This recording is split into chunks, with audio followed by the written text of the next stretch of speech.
This episode of Warp 5 is brought to you by Audible.com, offering more than 150,000 titles for your smartphone, tablet, or desktop. To get a free audiobook of your choice, visit audibletrial.com/TrekFM. Also, help us keep Star Trek discussion coming to you each day by becoming a Trek FM patron through Patreon. Get access to exclusive content and become part of the team. You'll find all the details at patreon.com/TrekFM. That's patreon.com/TrekFM. Hi, I'm Anthony Montgomery, Ensign Travis Mayweather on Star Trek Enterprise, and you're listening to Trek FM.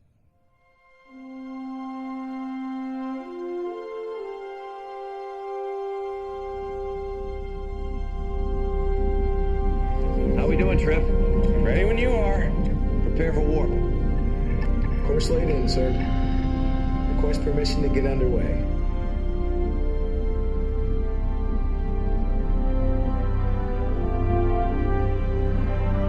Let's go.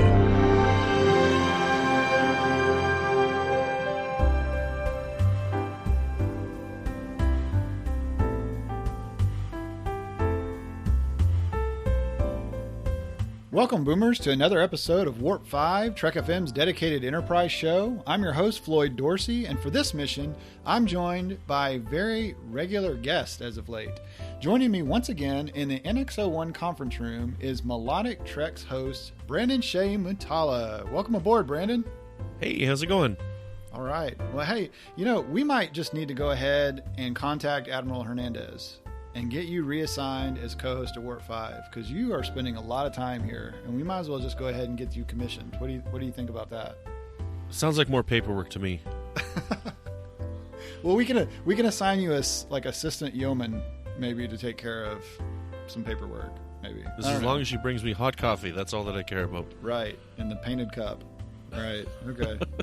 So, yeah, Brandon, thank you so much for joining me on this landmark occasion for Warp 5. We actually have a very special show planned, Boomers, for today, because this is actually the 100th episode of Warp 5. What? Yeah, 100 episodes. So this, like, we're marking a mark on the wall here. How tall are we? We are 100 episodes tall.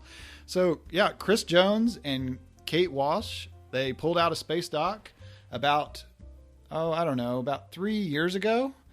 And I'd like to send out a very special thank you to Chris, Kate, and all other hosts and guests that have served or visited the NX-01 during this 3-year run. Thank you so, so much. So, if we've done 100 episodes on Warp 5, that means we've done more episodes than Enterprise. Oh, yep. Were they 97 or 98? What was it, 97? Yeah, maybe 98. So 98? Yeah. That's crazy. We already have more Warp 5 episodes talking about Enterprise than they had episodes of Enterprise. So should we change the show to Warp 6 now? Well, they were kind of faking it that they were actually a Warp 5 ship anyway. It was more like Warp 4.1 or 4.2. So we actually probably are up to Warp 5 right now.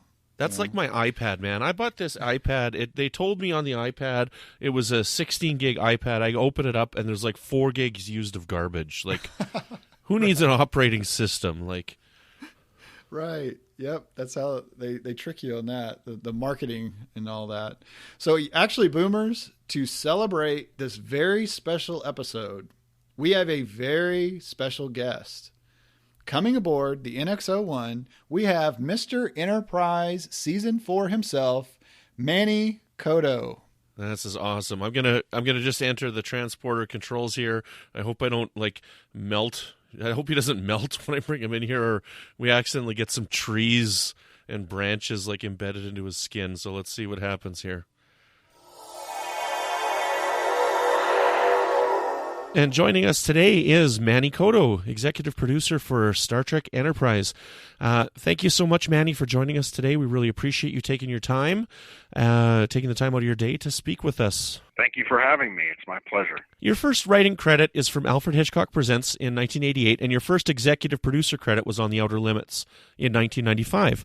How did you get involved in the film and television business, and what's it what's the difference between being a producer on a show and simply writing for one? Well, my original, trajectory was actually writing and directing features. I went to AFI to do exactly that, and when I got out of AFI, it was, I had directed an AFI short, and I, was lucky enough to get some, a low-budget horror film to direct, and I directed like a Dolph Lundgren action film and a horror film like Dr. Giggles. And my TV stuff kind of happened concurrently alongside that. It was, my first, like you said, my first published, my first credit was an Alfred Hitchcock Presents, and it was really that was a script based on a short film I had done before AFI, and I was dying to sell something, so I saw, Alfred Hitchcock Presents was coming back, and I kind of rewrote it into an Alfred Hitchcock Presents episode and submitted it, and got accepted. And that was actually, I think the reason I got into the Guild from that was because the Guild immediately went on strike when I sold that episode. It was like the strike of '88. And so I sold that credit, but it immediately went, I think, like on a 6-month strike. So, in that time, I wrote a lot of specs and whatnot, and, slowly built up a resume.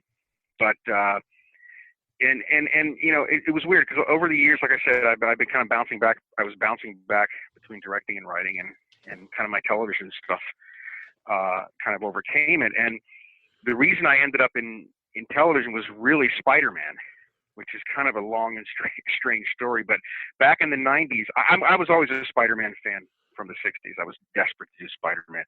And I wanted to try to write a Spider-Man feature, so I was trying to get the rights to Spider-Man as a feature. Nobody wanted them at the time. Nobody was interested.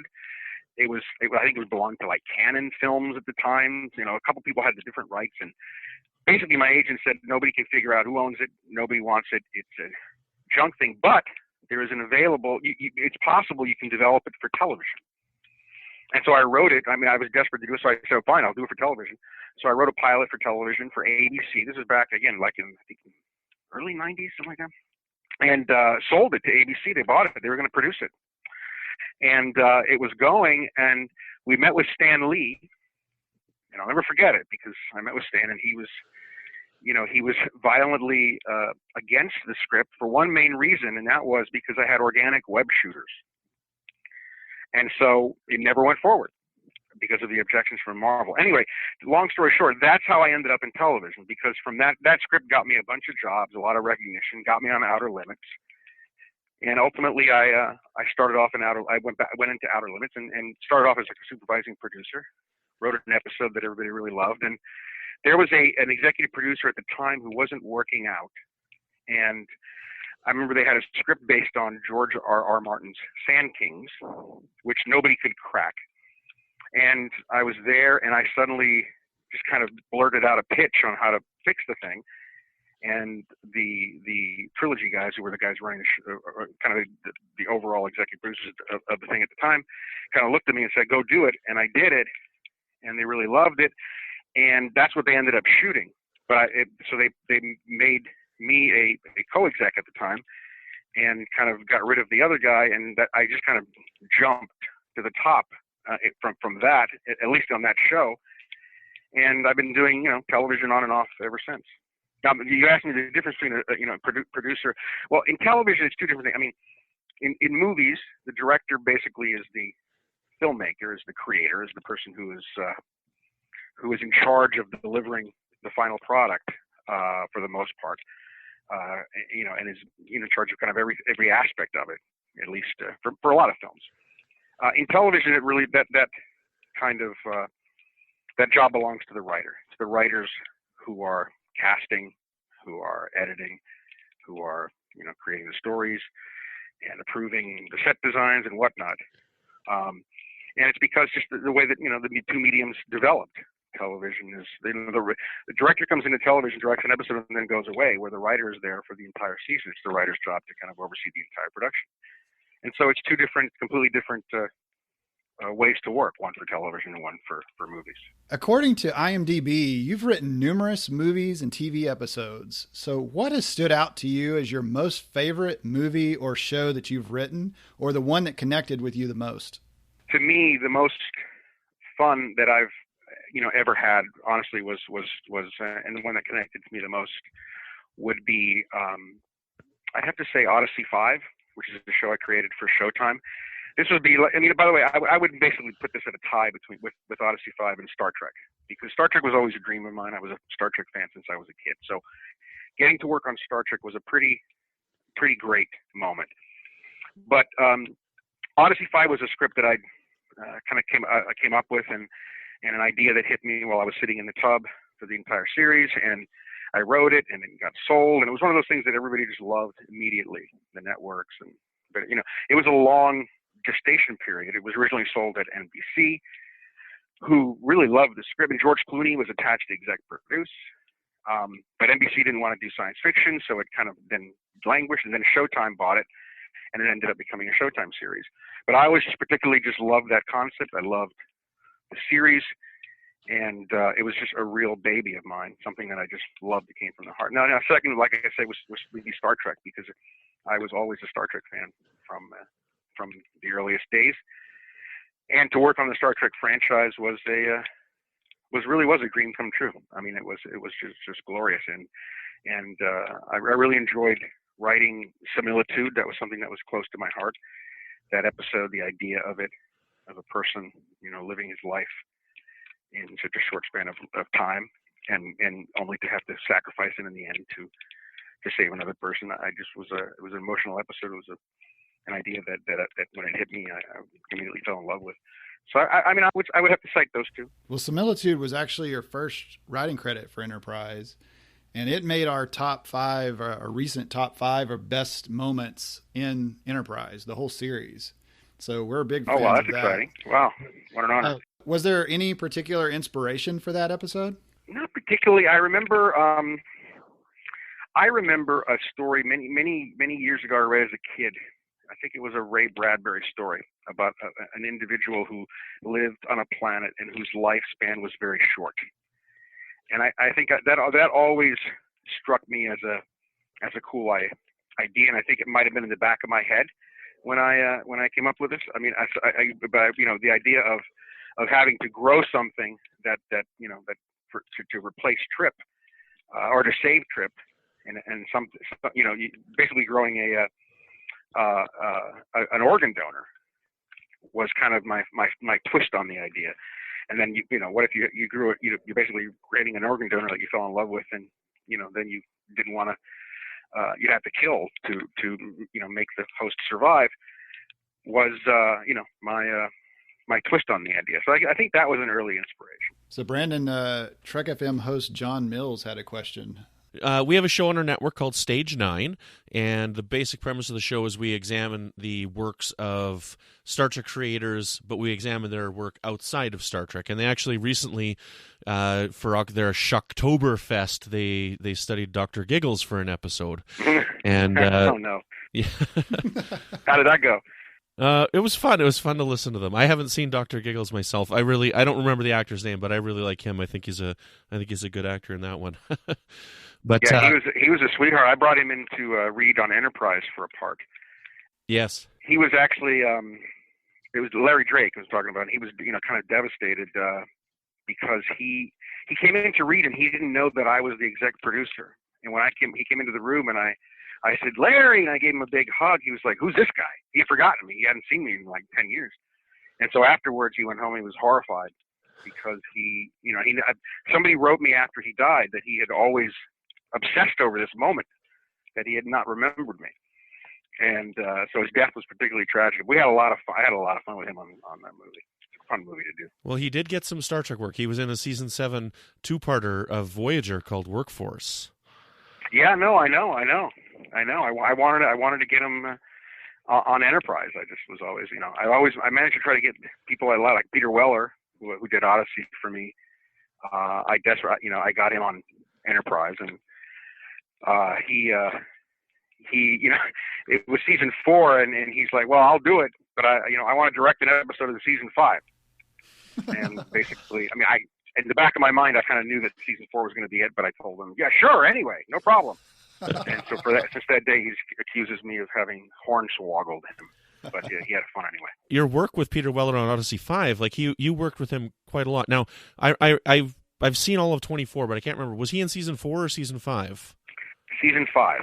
Yeah, I put Peter in everything I did after that. I put him on Star Trek. I put him on 24. I put him on Dexter. Well, I'm back on 24, so there's nothing new. He's dead, so I can't bring him back. Back to Dr. Giggles for a minute here. So John Mills wants to know, so how did your early work on horror prepare you or influence you later on in your work? I don't know how my early work influenced me on my later work. I've always been a horror fan. I've always loved classical horror. One of my favorite writers of all time is H.P. Lovecraft. And in the early, in the 80s, I was a Clive Barker fan, standing in line at the Change of Hobbit back in Santa Monica, the bookstore, to get his autograph. And that was always just a particular influence on me. I've always been, attracted to, horror and the macabre and those kind of subject matters. And, and I think, the later seasons of Enterprise were a little darker. I don't know if that was an influence, but I know 24 was particularly dark, although it doesn't really qualify as horror. But I've always been kind of, drawn to a little darker treatment of subject matter that it's always been with me since I was a kid. You mentioned that you've been a Star Trek fan for like almost all your life. Is there any moment or anything that stands out to you that really, that when you became a fan, or what is it, a memory that comes back to you that really makes you think this is why I'm a Star Trek fan? I remember when it first came out, in the 60s, 69. I was too young. I actually didn't like it. I like Lost in Space. And I was not, I remember one night my parents watching an episode. It was the Gamesters of Triskelion, and I was like, "This is too weird for me." But a few years later, when it was in syndication in the 70s, is when I fell in love with it in high school. And I remember, the local Orlando station would run the entire run, in order.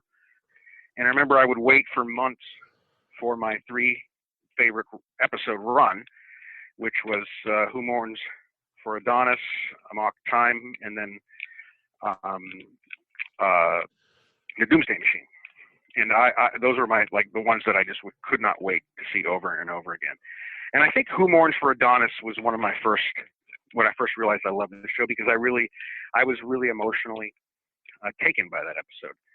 The betrayal, the performance by the actor who played Apollo, and I was really moved by the whole thing, and I think in that moment I just kind of fell in love with Star Trek and what this show could do. This was a different kind of science fiction. So I was always a science fiction fan. To me it was the early Irwin Allen stuff. Land of the Giants was one I couldn't believe. I couldn't wait for when it came out, and Lost in Space and stuff. But this was something totally different, and I realized it was a higher order. And reading about Star Trek led me into reading books about science fiction books. It was the great thing about Star Trek was written by science fiction authors who I then immediately sought out and read. And so it kind of really changed my whole life. But I would say it was those 3 episodes. So off the cuff question here. So if you read some of these authors outside of Star Trek, so what kind of connection do you think there is between the Star Trek universe and H.P. Lovecraft with the old ones? That's a good one. I don't know. I couldn't tell you. I don't know. Has there been a connection? There might have been. Robert Bloch in Cat's Paw and What Are Little Girls Made Of? That's true. That's right. That's a good connection. I should have guessed that one. Robert Bloch was a big Lovecraft fan, and the Jack the Ripper, I guess. The Jack the Ripper spirit, whatever, I forget what it was called. Could have been, an escaped old one, just spirit of an old one, I guess. Your approach coming into the show as a fan was very different than the approach that Brandon and Rick had coming in. Like, they were making a very different type of TOS prequel than I think what you had intention when you came into the show. Can you explain your approach when you came in as a co-executive producer? Well, my feeling was that I really felt that Enterprise had an opportunity to really draw on some touchstones from the original series.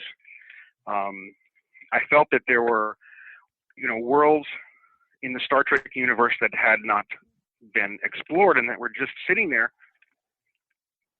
ripe for exploration and, to open up these worlds. I mean, I thought, instead of, going off and inventing new species and new things and new this, I wanted to know what the Andorian homeworld looked like. I wanted to know what, life on Andor was, what was that like?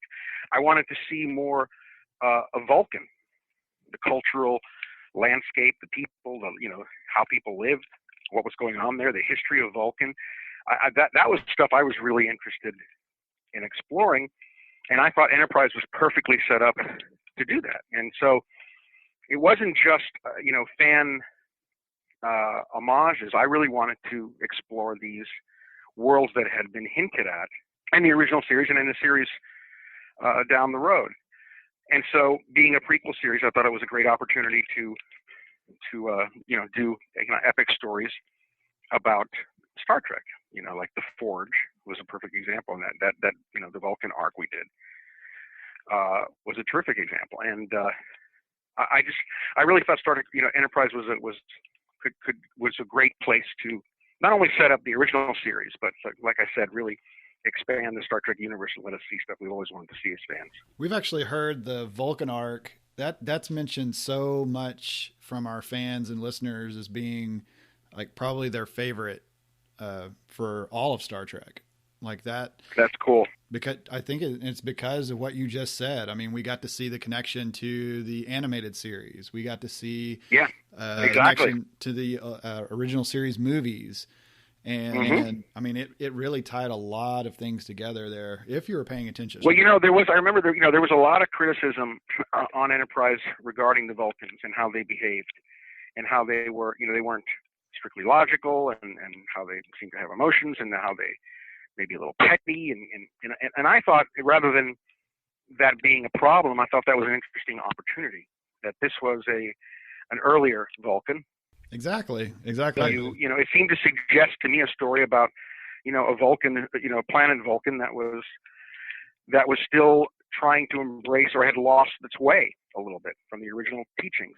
And so that to me was a perfect opportunity to actually do that story. It was perfectly set up. So your credit for co-executive producer starts with Exile, which is the 6th episode of season 3. How would someone be brought in episode 6 rather than episode 1 of a season? How did that come about? From what I understand, Brannon had Odyssey 5 had finished, and I think my agents put me out there, and Brannon had read and seen Odyssey and really liked it. He had just let go of his co-exec producer. When I went in to meet Brannon, in season 3, he looked like he was ready to jump out of a window. He was behind on the show, and he had just let go of a major member of his staff, and he really needed someone to come in and help him, write some scripts and get the show back on its feet, because he was behind. And this is, by the way, not just. I mean, this happens on every show. I'm doing this season of 24 right now, spinoff, and we're in a bind. In fact, the other day I tried to get Brannon to come on. I mean, talk about reverse. I called him, and he's doing this show with Seth MacFarlane. I'm like, "Are you guys done? Can you come over? Help!" So it's television is very hard, as you guys probably know. You've read enough stories, you've talked to enough people, and it's like running in front of a train. And so that's what that was. I think Enterprise was in that state in season 3. He was desperate for staff, and he met me, and I knew the series, and we got on great. And so I came on. It was season 6. The series had already been running, and it happened to be a timing thing. I didn't do anything on Exile or any of those first shows. I just basically spent a while catching up on, because I actually hadn't seen a lot of the recent season because I was working on my own show. So I caught up and started outlining Similitude. So that was really the first. I think Mike Sussman and I wrote one scene in Exile, I believe, which was my first Star Trek scene. But that was it. Yeah, you come on it was basically like jumping onto a moving train. So as you move along and as the show continues to go along, you transition from co-executive producer to executive producer. So what are the difference in duties between being a co-executive and an actual executive producer of the show? Well, that can vary. I mean, but it really just means you're more and more in charge of episodes and developing story. You have more latitude to do stuff on your own, and in different Enterprise was its own kind of animal. Rick Berman really handled the post and the editing himself. So it was that was kind of his domain, which is in retrospect, wow, what a great relief that was, because we could actually do the series. Because on other shows on 24, we spend half our time in the editing room and other half the time writing, and it's monstrous. But so on exec producer on Star Trek was really running the room and casting and kind of picking designs, helping choose designs, and kind of more responsibility, really. The more responsibility, the higher your title goes. Enterprise is probably the series that we fans actually know the least about. Besides the Blu-ray extras, there hasn't been that much, talked about or released as there has in other series. So at what point did you know that you were going to be given the keys to do whatever arc you wanted or whatever direction you wanted to with season 4? And what did that feel like for you? It was, I'm trying to remember exactly when it was. It was toward the end of season 3. And I think Brandon was going off to develop something. And Brandon called me, and I was in my car driving somewhere, and he said, how'd you like to run season 4? And I was like, oh, come on. And he's like, no, seriously. And I was like, yes, great. I remember, I was in Santa Monica on the road. I almost drove off the road. I was so excited. And then I got a little less excited because Rick, the end of season 3 was, they left Archer in Nazi Germany. We're going to write Manny into a corner here. So here you go for it. I really didn't want to spend a lot of time in Nazi Germany. I just was not what I think of as, I mean, it's fun for an episode or two, but not what I want. And I think Rick was pitching doing the entire season in World War II. What that would have been, I couldn't even begin to guess what I could have figured out. But that was Rick one. I had to kind of argue him out of it, and so I kind of wrote it, helped develop a 2-parter to kind of do finish the temporal Cold War, and then segued into. I pitched these arcs. I really wanted to do these these 3-episode arcs and really do epic stories that in my fantasy could be cut together into a feature. And I explored facets of the universe. That's what I pitched Rick, and Rick was like, what if you want to do it, great. That's great. We just, so it was cool, and so it was great. I mean, it was a blast. It was a lot of fun, and those guys were really supportive, and especially when I was able to bring in the Reeves Stevens, which they were godsends, because I had read a couple of their books. And love them and love their writing, and Rick was like cool, and they were very cool. So it was a lot of fun. It was great fun. When and how did you find out that the 4th season was going to be the last? And did the studio give you any direction for the 4th season, or were you free to just explore the franchise as you wanted? We had no direction from the studio as far as what the season would be.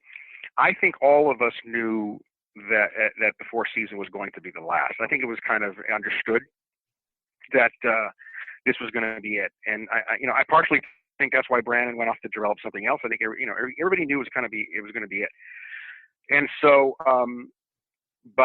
we wanted to go out strong, and they said I don't because Rick really handled the studio, so I didn't really get much stuff from the studio. It was mostly just Rick, and Rick was like, do what you want, and do as far as I like it. I mean, it wasn't a complete blank check, but it wasn't a big surprise when we were canceled. I mean, I kind of knew that this was. I mean, barring a miracle, the ratings suddenly shot up, which never really happens. Then this was going to be it. And so, when we got the call, it wasn't a big surprise. During the 4th season, you had mentioned Judith and Garfield Ray Stevens, and that they wrote several episodes, and we're fans of novels, and was curious as to why novel writers weren't used more for writing episodes. I don't know.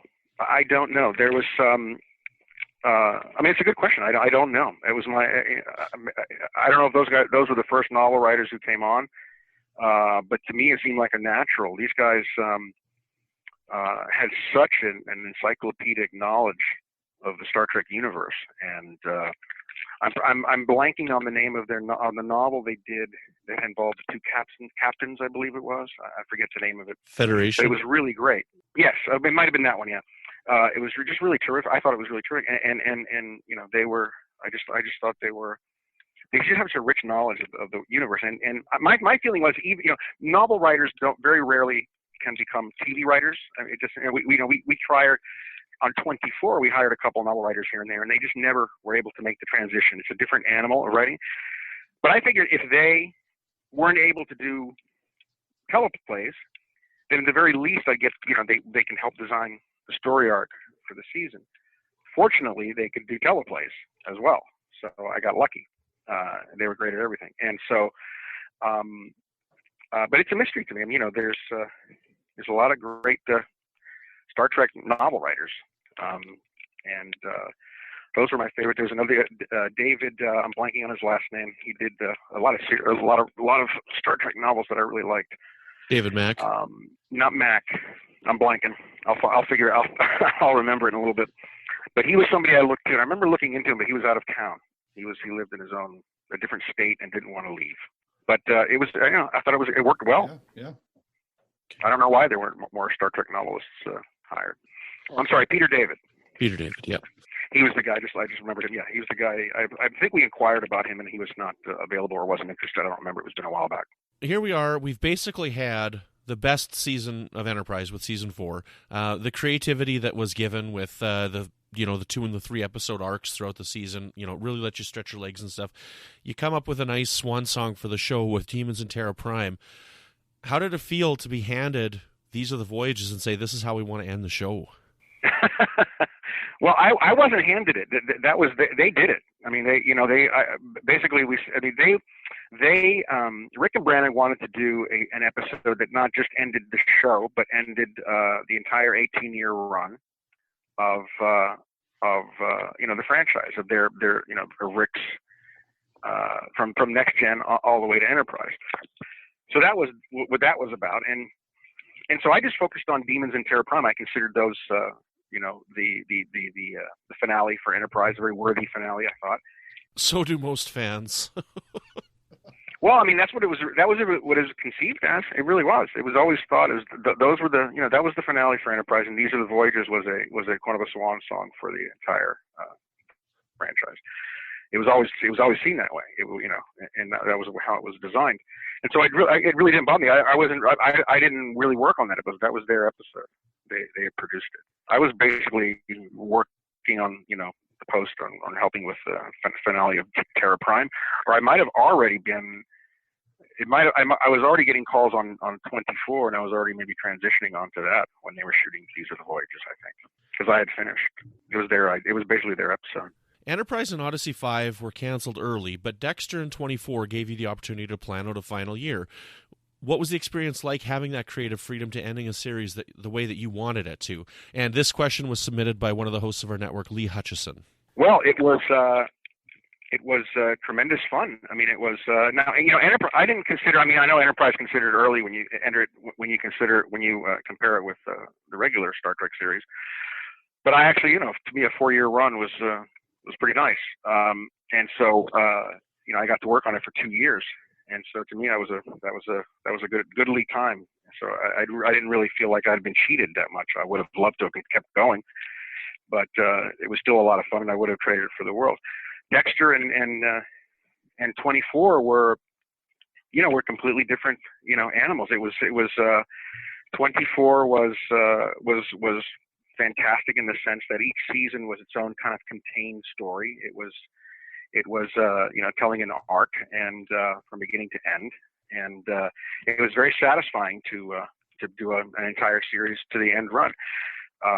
It's challenging because the more you do, the harder it is, because you've done it all. And on Dexter, that was a problem, as well as on 24, and we're having that problem now on this reboot of 24. And I'm sorry, a reboot. It's really more of a spinoff of 24 that we're doing now, it's hard to come up with new stuff. So there's a downside to being on a series for a long time. And Enterprise and Star Trek had that problem, of course, because there's something like 600-700 episodes or filmed material of Star Trek before, so it was hard to find something new. It's, it was fun to be on a show toward this, later years. Manny, what kind of difficulties were there in working on a show like 24 that was one continuous story for the season? It's tremendously difficult. I mean, it's 24 is especially hard because it's not just a serialized show. It is a real-time show that, every episode is an hour. So consequently, you can't get too far ahead because if some guy is up, a writer's ahead of me writing episode 4, and I finished episode 3, but gosh, I just realized that something in episode 3 isn't working and I got to make a change. Well, episode 4 gets destroyed, and so does episode 5 after that. So we find you really can kind of get ahead. And so you're kind of flying by the seat of your pants, at least on 24. Dexter was more, because it wasn't real time, Dexter was more planned out this season. 24 was written with kind of a general idea where we were going, but it was really kind of improvising as we went along. It was kind of like a giant improv show.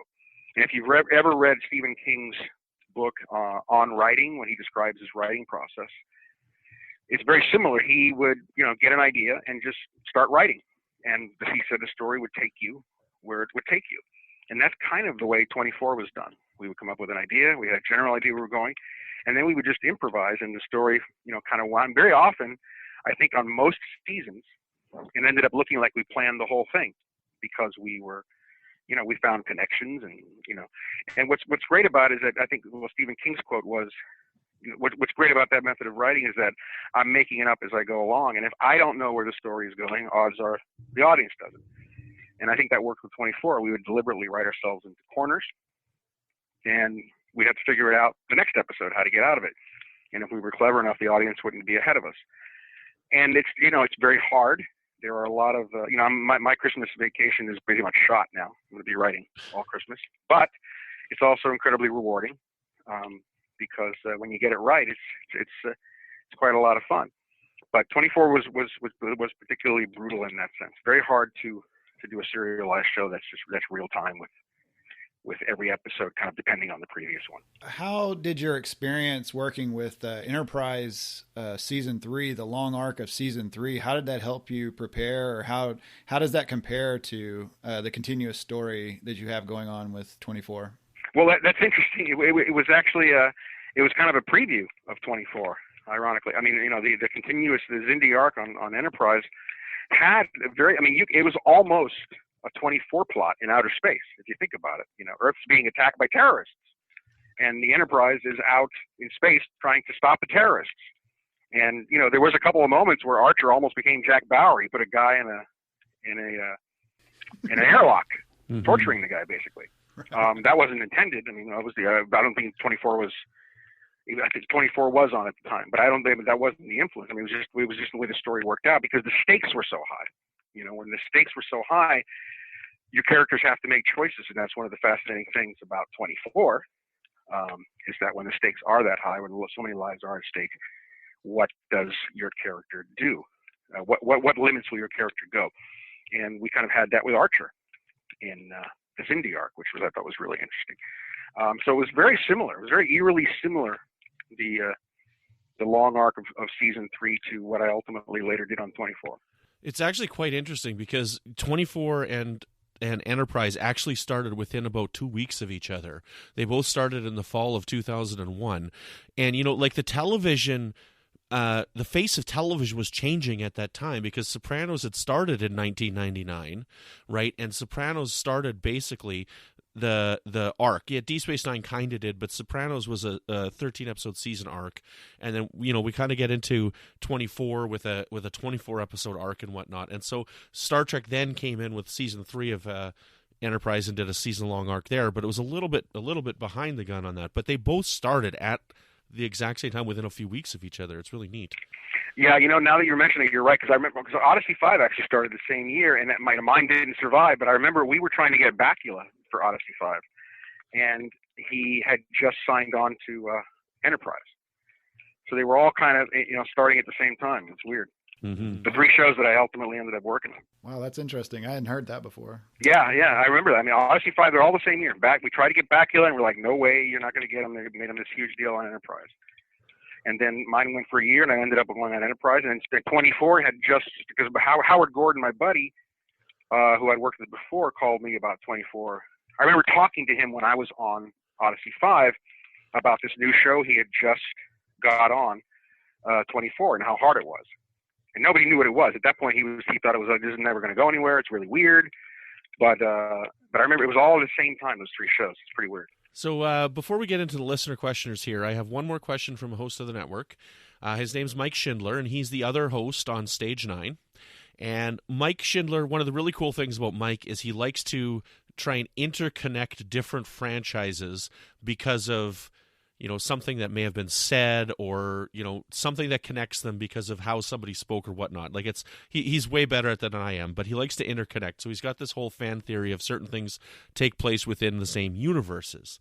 And he's convinced that 24 takes place in the mirror universe of Star Trek. Can you confirm this? Wow. Awesome. Why not? I mean, listen, 24, you think about it, the alternate universe of 24 is a pretty bleak place. I mean, the United States has been attacked by, I think, like 5 or 6 nuclear weapons. There have been, presidents who've been assassinated. Maybe we should start doing, a thread on augments,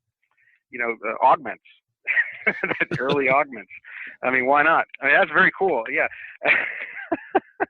Okay, there you go, Mike. That's actually a very clever. I mean, why not? I mean, again, like 24 is like when it gets down to this later season, it really starts to resemble a dystopia. So, yeah, absolutely. Very good. So there you go, Mike. Confirmed by Manny Coto, 24. That's awesome. Could definitely now I'm gonna try to sneak in the mirror universe symbol. Oh yeah. Oh man. Don't tell anyone. I'm gonna try to do it. I don't know how, but I'm gonna try to sneak it in. So before we move on, I just want to thank you for season 7 of 24. Bringing Tony back was awesome. That was my favorite season of the show. Well, that's great. It's funny because we're bringing Tony back for this. Oh, I just got off the phone with Carlos. I think they're shooting right now. He was giving me he was fixing some of my lines. Oh wow! So we got some breaking news here, Brandon. Excellent. No, it's actually been. It was announced. It was announced a little while ago. Oh, I followed okay. nothing. I want no spoilers. So that's a good little one. That's a nice little nugget. I'm okay with that. No, thank you on season 7. That was an example of a season that almost didn't happen. Because the season before, season 6 was kind of the worst season of 24, and it was kind of went off the rails, and the critics were harsh, and I think the ratings dropped. And when we were trying to come up with season 7, we were blocked. There was a long period where we could not figure out what to do. There were fights. There were people threatening to quit. I mean, it looked for a while like the show was just going to end. And then basically I pitched 2 things. One, Jack Bauer in front of a Senate committee being grilled over his past, torture. I mean, there was also, in the previous season, there had been all the media reports on 24, whether it had encouraged torture and whatnot. And my idea was, let's embrace that in a sense of let's put Jack Bauer on trial. Let's actually put him in front and have him answer one way or another. And the second idea was let's bring Tony back, because Tony was killed supposedly by Peter Weller, but we never, he kind of died in a soft way, and we didn't, he didn't get a silent clock for some bizarre reason. And so I realized, there's an opportunity, and it, what makes it not hokey is that he comes back as a bad guy. If he had just come back like as a good guy to save the day, like you're eye rolling, but if he's coming back with, as a changed individual, I think that's what made it palatable and fun. Well, you guys also took a break in between season 6 and 7 for a year. No, what we had was that was season 8 maybe. There was a writer's strike in there. There was another writer's strike that put us that delayed us. So that might have been the break you're thinking about. I think it was between 7 and 8, but I could be wrong. There was a big strike in there. Yeah, I think it was between 6 and 7 because you took the break and then you did the 2-hour movie. Oh, it was. You're right. It was 6 and 7 because I remember the writer's strike actually saved us because we were able to shoot a couple episodes and then kind of stop and then, think on our own what we can, so by the time we came, it actually gave us a reprieve so that we can, figure out where we were. So yes, you're right. Exactly right. Wow. So sometimes the writer's strike comes in handy. Yeah, that one, it came in handy that year. Even though we lost tons of money, we were like, phew. Now we can stop and think. Writer strikes are funny things. Sometimes you get season 7 of 24, and sometimes you get Shades of Grey. I knew you were going to say that. I knew you were going to say that. All right. So, Manny, we're going to change gears here a little bit. We're going to switch to some listener questions. And I can tell you that our listeners, our Warp 5 listeners and Trek FM fans and Enterprise fans, if we do a poll, which we haven't, if we do a poll and we lay down season 1, season 2, season 3, season 4, which is your favorite season? Season 4, it just whips the other 3 like nobody's business. I mean, it's... Oh, that's very sweet. Well, it's so much fun. It's gratifying. You have a lot of fans with our Facebook group for the Trek FM's called the Babel Conference, and you have a lot of fans there for season 4. I listened to Warp 5 in the year, but I think it was last year when I was doing the drives to either Dexter. I remember listening to it a bunch. I really enjoyed it. Oh, very good, very good. Well, it got really good this past year because that's when I became host. So you're in for a treat. Well, I'm gonna go pick up on it again. I go through periods of Star Trek frenzy, and then I kind of I retreat a little bit into other things, and then I go back, and I'm starting to get into I started watching the old series again with my son, and so the fever is starting to hit again. My sons, I'm also getting them going on it myself. So yep. So listener Laura Sy, she actually saw you on an episode of IFC's The Writer's Room. She had mentioned that you had an idea in the room that you just were just spitballing an idea, and it kind of got voted down, and then you later just kind of laughed about it, like, yeah, that was just silly. I just thought that up. And she wanted to know, were there any ideas that you had on Enterprise that were shot down or scratched that were just like really out there? Like she's looking for something really crazy or something. I'll tell you the idea, but this is a bad idea. Okay. All right. This was a really bad idea. It was a crazy idea, but it was a bad one. And in hindsight, not one that should have been done, but I'll just throw it out there. I wanted to kill Archer. Oh. And the reason was I thought it would, and by the way, he could have turned out to be alive later on, but I thought it would have, I thought the crew going into some of the seasons felt like they were just kind of going through the motions in places. And I thought it would be interesting to deprive them of the person who was, they looked up to. And so they would have to kind of figure out their own, and they would have been in an isolated area, and they would have had to figure out their own paths, who was in charge, how, this idea of a leader that not everybody can get behind, I think is fascinating because, ultimately power is very, it's very delicate and it can go away as long as people believe in you. And I thought that was an interesting possibility to explore on a couple of episodes, or maybe for 4 or 5 episodes. But bad idea because I really like Bakula, and that never would have flown.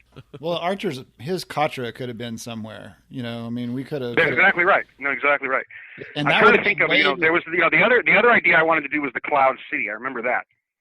I wanted to see the origins of the Cloud City and explore. That wasn't a particularly crazy idea, but it was one that I thought would be a lot of fun. The other thing I want to do was if we had season 5, I wanted to do a mirror universe, basically a season within a season, where season 5 would have been peppered with 4 or 5 mirror universe episodes that would have been their own kind of standalone series within another series, and would have told a really epic tale of the mirror universe, which could have been fun. By the way, the one big regret on Star Trek was, and I know this has been reprinted in places, was we almost had Shatner on the show, and because the Reeves-Stevens had come up with an idea to do Tiberius story from Mirror Universe, the idea that the device in the mirror that makes people vanish actually puts them into a pocket universe, and they were all still there. And the idea that Tiberius had been put there by Spock, and so he was there, and kind of living this kind of, in this time bubble, and Enterprise comes aboard it, so it became Archer against Tiberius Kirk, which I'm just pitching now. I'm getting pissed that we didn't do it. But we had lunch with Shatner, and he was on board, but Paramount ultimately didn't want to pay the money. Huh. Man, that would have been awesome. That would have been great. That would have been insanely great. Wow, that would have been great. Okay, that would have been insane. Now I'm pissed. Now I'm gonna go home and I'm gonna be able to go to sleep. So write a novel.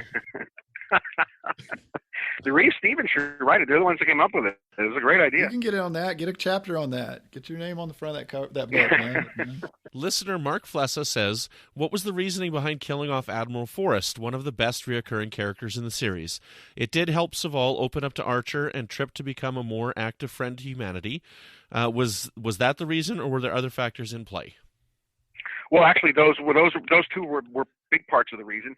Again, I had, in my idea about killing Archer, I just think that you're putting your main characters through real ordeals, and tests are what it's about. And that story in particular needed a real shock and jolt to the system to get it off the ground. I think drama has to shock you and surprise you, and like real life, when it's not everybody, it's not all hunky dory, everybody survives, and the space is a dangerous place, and if we were telling this particular arc, we felt it really needed to kick off with a shocking and blood curdling event that really affected our characters. And so that was the reason. That was the main reason. You can't. I mean, we've done it on 24 many times. Killing Edgar. That was killing the president in season 5 was my idea.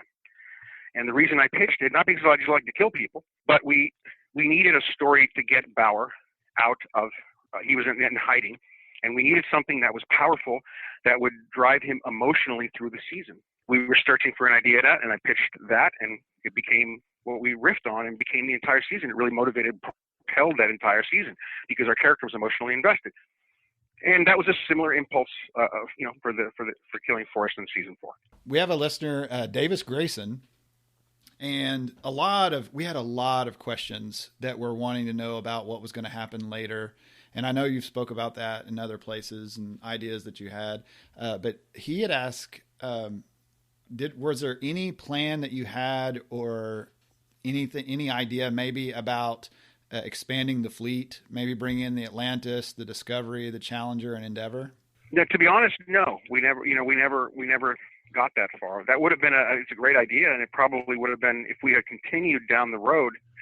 I do know that we wanted to build another ship and more ships, and see, if we had continued, we would have wanted to see, the Federation and Starfleet begin those really begin to expand. So certainly, I mean, I think that's where we would have, if we had gone 7 seasons, that's where we naturally would have ended up. But we honestly didn't talk about it because we never really got there. And you definitely would have probably run into that Romulan War, that little thing. Well, that was my baby. I wanted to start that sucker. Yes. I mean, yes. That would have been. That's a headline right there. Manny Coto starts the Romulan War. That's a headline. I remember crunching the math with the Reeve Stevens. Is there any way we can figure this out, get it going? I would have started that in season 4 if I could, but it just can't. Just didn't fit. So listener Justin Oser, I hope I said your name right, he asked a question, and I want to expand on it a little bit. His question was, did you have plans to bring Captain Erica Hernandez in for season 5, and how would you have expanded her character? But I also wanted to ask on that. So we didn't hear of Hernandez before the episode Home. Now we had heard about a lot of these people and how Admiral Gardner was supposed to have been the captain.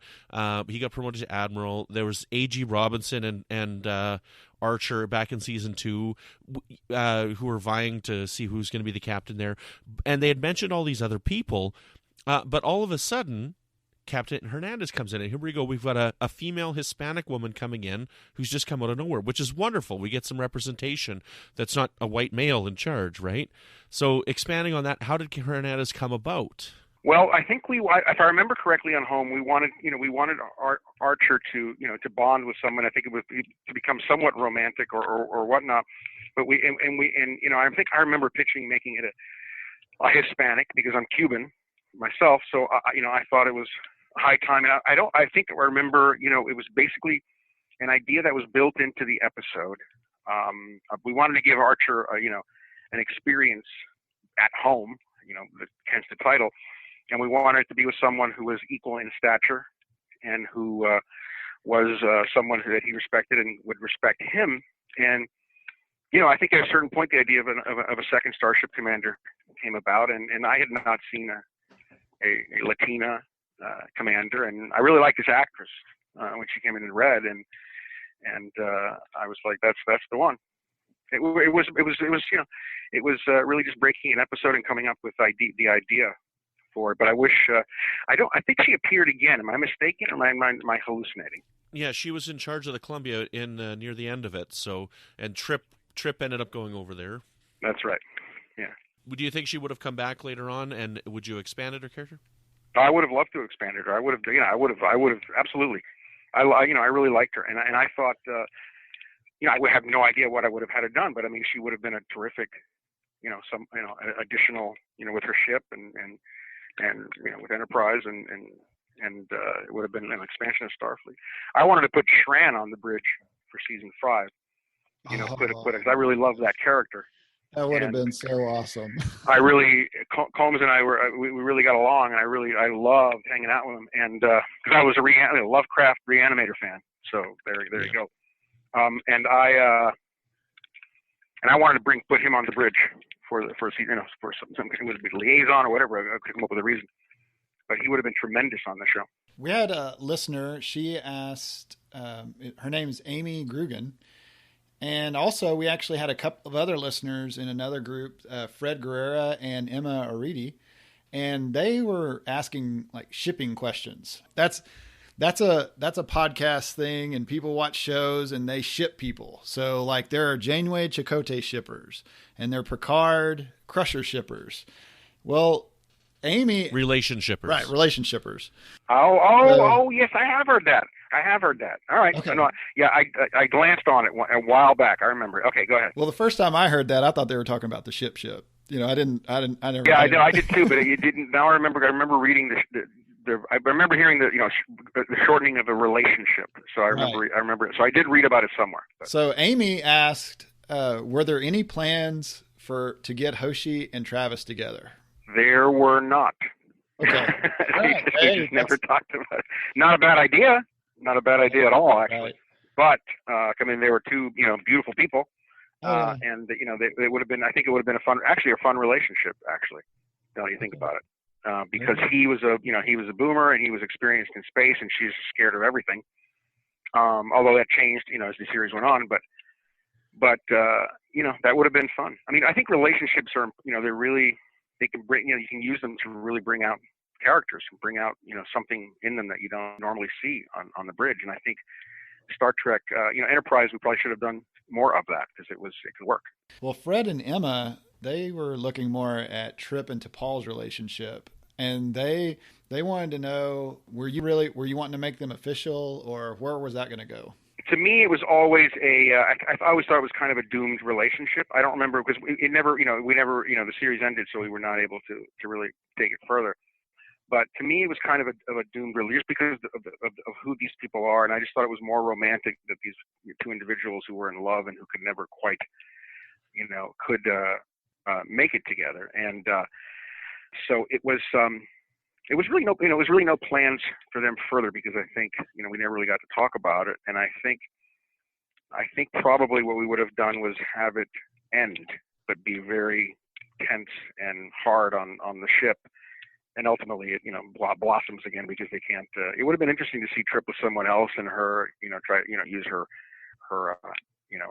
lack of emotions to try to not be affected by it and what have you. So it would have been fun to put them through a real crisis together, even more than the one they went through. But I can't remember specifically what the future plans were, but I think it was definitely something we would have exploited or had fun with. Well, she would have had emotions. She would have just been trying really hard not to show them. Right. Well, that's exactly right. Listener Brandon Coles has a short question. All he says is, "Future dude?" ? I don't remember if we ever answered who Future Man was. No, I think it's Donald Trump. It's Donald Trump. That's who it was. It was actually it was Brandon Braga. Yeah. Okay. I don't know who Future Dude was. Honestly, I don't. I didn't make him up. You got to ask Brandon. Okay. Well, he's not born yet anyway, so it's okay. Yeah. Listener Dave Veenstra asks, what motivated you to settle on the 3-episode arc as the standard for season 4? And what were the strengths and weaknesses of committing to this format? It was really an inspiration of, Voyager, some of my favorite episodes were the 2-episode, the 2-parters that they did on Voyager. The time travel one and the Borg one. The names escape me right now, but those I just the one where the couple was studying the Borg from a distance, Dark Frontier, like wildlife explorers. Dark Frontiers, exactly. Thank you. I just love those episodes, and for a season 3, I wanted to do something different. We had done a season-long arc, and I wanted to kind of tell, like I said earlier at the beginning of this interview, epic stories. And I kind of felt just instinctually that the kind of stuff I was thinking about, the Vulcan arc and the Andorian arc and those kind of things, that they would probably not fit into 2 episodes. That we can do something longer and more epic in 3 episodes. And so that was really kind of how I settled onto it. It was just the kind of stories I really wanted to tell. And it also, by the way, and this wasn't the motivation for it, but it was a happy accident, because the budget for season 4 was trimmed, and doing, multiple episodes set in, more or less, similar locations or same locations helped save money on the show. But again, that wasn't really the motivation. It was just more the kind of stories I wanted to tell. I just felt that the 3-episode. Again, like I said, I have these fantasies that they be cut into little movies that you can get on, on DVD and watch them. Well, you're currently working on 24 right now. What can you tell us about 24? Are there any other really cool behind-the-scenes Enterprise stories you can tell? What else are you working on right now? Well, 24. I'm right now. We're doing a spin-off of 24. We're doing a series that stars. It's called 24 Legacy, and it's with Corey Hawkins, who was the lead who played Dr. Dre in Straight Outta Compton. And it's an idea that I pitched a while back for actually as a different series. And ultimately at Fox, when we learned that Kiefer wasn't coming back, realized that it would make a great season of 24 for its own different spin-off. And so that's what we did. So that's where we are now. We shot a pilot last year, and it came out really terrific. And we got ordered, and we are now in the middle of shooting episode 7 for a 12-episode order, which will premiere in January after the Super Bowl. So it's pretty exciting. The series is coming out great. The cast is really great. Corey Hawkins is just awesome, and it looks like it could be really cool. It's a lot of fun. But it's, like I said, it's really grueling. We're bringing back Tony Almeida, so that's great. And in the middle of the season, so because I love working with Carlos, and so there's a lot of great surprises, and it's going to be a really wild season, a wild ride. Behind-the-scenes stories of Enterprise. While you're thinking about that, I'll say something. So one thing that I think you should pat yourself on the back for is the last season of 24, the last 12-episode arc that we had. I think it really spawned something interesting about another change in television. Like, that paved the way for the X-Files reboot, the X-Files relaunch. That paved the way for Prison Break is coming back. Like, Fox is taking some chances now, bringing back some of these older shows. And I think that's really wonderful, and I think you should be applauded for that, because I really do believe that the last 24 miniseries helped to bring about this new resurgence of some old television shows that we really love. Yeah, no, it's pretty cool. It was kind of it's amazing how that's happened. That 24 season really kind of perked everyone's eyes up to, like, hey, we can keep these things going. And so I just hope it doesn't get out of hand. You know what I mean? But it's fun to see the old series come back. Anyway, guys, I'm blanking on a behind the scenes. That's fine. So is there anything else you're working on you can tell us about? I'm no, sure that's 24 really it right now. I mean, it's full time on 24. It's day and night, and we're we're in the thick of it now with a premiere coming up in January, and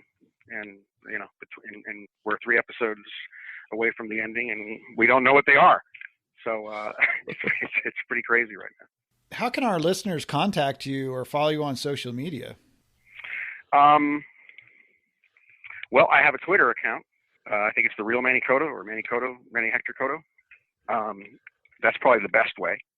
I rarely go onto the Facebook page, and it's really mostly for family and friends. But Twitter is a great place to ask me stuff. I used to have a webpage. Somebody made a webpage for me, but I haven't been to it in a while. Very good. Well, thank you so much, Manny, for coming on Warp 5 and talking about all your work. We really enjoy Enterprise, and it's always a treat to, when you getting through season 4, it's the think of the what might have been, and you really piqued our interest, and all of our fans really appreciate that. Thank you so much. I really appreciate everything, and it was a lot of fun. So, wow, Brandon, Manny Coto on Warp 5. Can you believe this? I need a cigarette. That was so awesome. Like that has been the guest that I've been wanting for so long. I can't believe it. Thank you so much for landing that guest. That is awesome. We have to thank Larry Nemechek, because Larry Nemechek was the one who put me in touch with him. I harassed Larry Nemechek until he got me Manny Coto's email. Yes. Thank you so much, Larry. Thank you so much. That was great. That was great. So thinking back a little bit here, wow, we almost lost Archer. That kind of shocked me. Like I didn't know about that. Have you ever heard about that? No. Yeah. That was the first I'd ever heard of it. Wow. But I mean, of course, we had a way to write ourselves out of that, because he could have had his Katra somewhere, and he would have been doing it before Spock. All right. This is a prequel. Spock would have been learning it from him. This is, you put yourself somewhere just for safekeeping. Maybe we do the doctor thing, so it's a Phlox, and wow. He said he really liked Bakula, but I was like, he could have played it like his evil twin from the Mirror Universe self on that. I don't know. I think that would have been neat. Yeah, that was pretty cool. It was so amazing. Like 20, I remember when 24 started back in 2001, right? Like he wasn't on the show at the time, but I remember the first 3 episodes of that show just completely blew my mind. I was working in a coffee shop, and I could not shut up about 24. I was telling everybody, I'm like, have you seen this show? This is crazy. Have you seen this show? And I don't know, did you ever watch 24?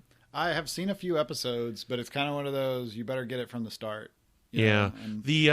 The 3rd episode, like it wasn't even the best part of the storyline, but like the Jack Bauer's daughter and some other girl were like at some party, and they were like drunk and getting in trouble and stuff. And at the end of the 3rd episode, you think they're getting home and everything's going to be okay, and she gets hit by a frickin' car. So like the episode ends, and I'm just like, what are these people doing to me? What is going on here? I was hooked right from the beginning. And there's some really good stuff. Like some of the seasons that he talks about, that when Manny Coto got in, is really, really good stuff. 5, 6, 7, and 8. I didn't appreciate 8 as much the first time that I watched it, but when I rewatched it for the last season that came out, the first shortened season that they did, I really appreciated it a lot more. But I thought season 7 was great. Season 7 was really epic. So wow, you've sold me. So I'll definitely be catching that. It was a lot of fun. That was a lot of fun. I love those kind of shows anyway. So yeah, that was great. And then he just told us that he listens to Warp 5.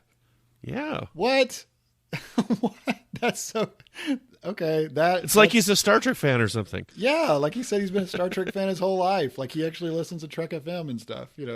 So we'll get him. Yeah. Thank you so much. Yeah, that was awesome. We should start doing things like on every episode. We should just start touting out little things like, "Hey, Manny, how's it going? Hope your day is well. Have a coffee, and just remember your friends at Warp 5. Yep. Have a good day, Manny." Shout outs to showrunners. Yes. So chatting with Star Trek showrunners is not the only thing we've been doing on Trek FM this week. So here's what else you may have missed elsewhere on the network.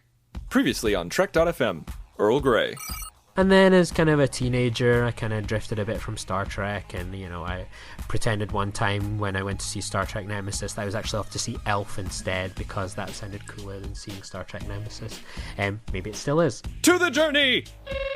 Maybe even playing it with Tuvok, who I think will be brilliant at it, and then it just constantly going brr, brr, and him just getting really annoyed. Yeah. Tuvok would be the Operation Champ. Yeah, he would. Yeah. See, and then the evil holographic doctor from Equinox is singing, you know, the reticular nodes connected to the... Yes. Warp 5. We should get Larry Nemeczek on, and we should do a supplemental episode where we just talk and we act like we're Tellarites and we just insult each other for the whole episode. You would probably love it. What do you think? I think it's a good idea. Yeah, I don't know. That would be... I might have to get coached by our listeners. Meta Treks. And that's the world of language that we live in. It's not this purely referential sense of language. Like when Riker says a minuet, he doesn't just mean, oh, yeah, that thing minuet that I can point to, whatever that is on the holodeck, right? A 17th century French dance. Maybe he wants to dance. Riker wants to bust a move. And that's what else is happening on Trek.fm. So check out these shows and find out what we're talking about in your corner of the Star Trek universe. You can find us anywhere you get your podcasts, iTunes, TuneIn, Stitcher, SoundCloud, or you can go over to our website at trek.fm and grab the RSS link or download the MP3 file. And if you're an Apple user, please be sure to hit that subscribe button. That helps us so much getting the visibility with new listeners, and it works that algorithm magic on iTunes. And that helps us out so much. And also leaving us a star review and rating also helps us with that visibility. So thank you so much, Boomers, and help us grow the show. If you'd like to get in touch with us, you can reach us at trek.fm/contact and look in the sidebar on the show page, or go to speakpipe.com/trekfm and leave us a voicemail. That would be pretty cool to add into the show. Another way you can help us is to keep all of our shows coming to you each week is to become a patron of the network on Patreon. If you visit patreon.com/trekfm, that's patreon.com/trekfm, you'll find all our current goals and milestones. So we're a listener-supported network. If you like what you hear, like Manny Coto interviews and all the greatness that we have at Trek FM, please think about helping us out. Every little bit helps. $1 helps. $5 gets you access to our Patron Zone, where we've been releasing early episodes. You'll actually get to hear this episode. If you're a patron right now, you're hearing this ahead of everyone else because you're a patron. So thank you so much. You can also get producer credits, and you can get a seat on the Patrons Roundtable. So Brandon, you've actually been giving us a lot of news about the Patrons Roundtable. So what are our plans for that?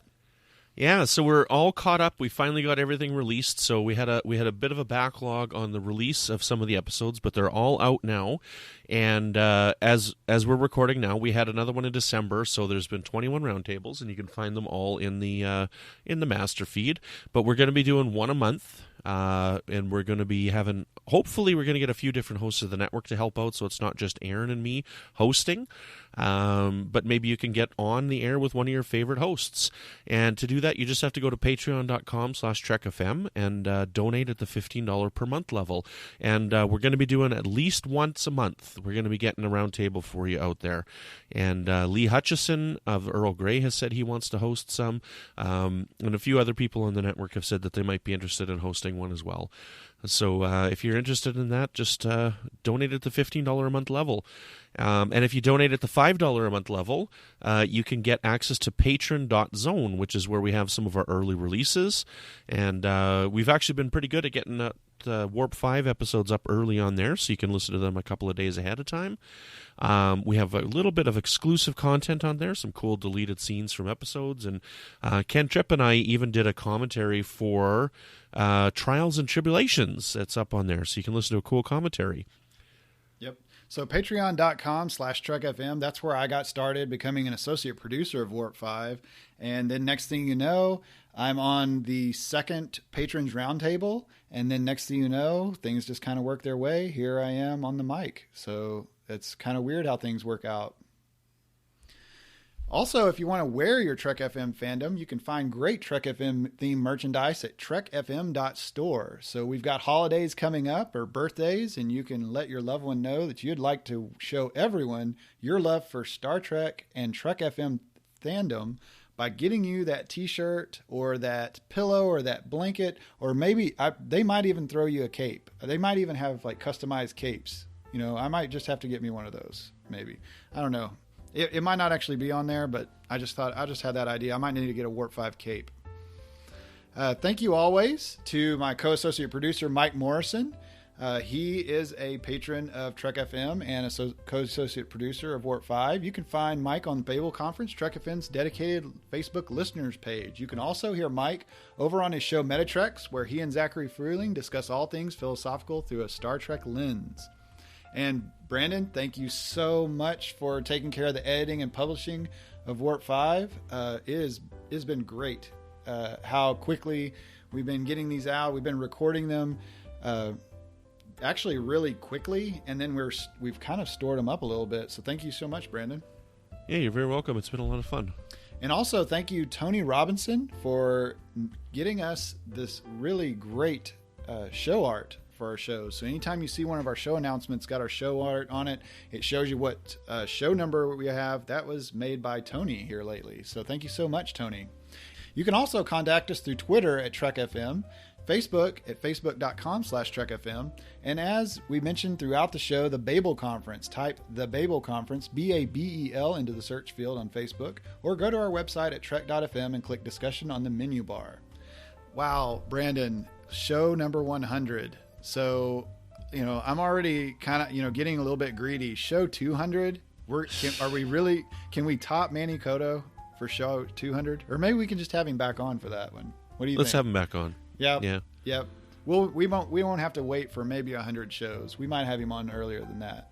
So, Brandon, if our fans would like to know what you really think about 24, how could they get in touch with you? You can find me on Twitter at Brandon-Shea Mutala. Every once in a while, I poke my head up in the Babel Conference. You can find me there. You can listen to my show Melodic Treks, which is all about the music of Star Trek. And you can. You know what we would love to hear as well? Go to speakpipe.com/TrekFM and send us a quick little voicemail, and we'll throw it on the show. We'd love to hear from you. Tell us your favorite episode of Enterprise. Tell us your favorite character. Tell us anything you want about Star Trek Enterprise. We'll throw it on the episode for you. Floyd, when you're not shipping Hoshi and Tripp, where can people find you? I honestly, I never even thought of the shipping thing. Like when I heard of that, I was kind of like Manny. I was like, why are they talking about the ships? But yeah, if you ever want to talk to me about it, now that I know what it is, you can find me in the Babel Conference, the Trek FM listeners page on Facebook. So Brandon, this is pretty awesome. We're gonna have to go. This is really, really cool. This is Manny Coto. Thank you so much. Boomers, hope you enjoyed this episode. Thank you so much for listening, and join us again next time for another episode of Warp 5.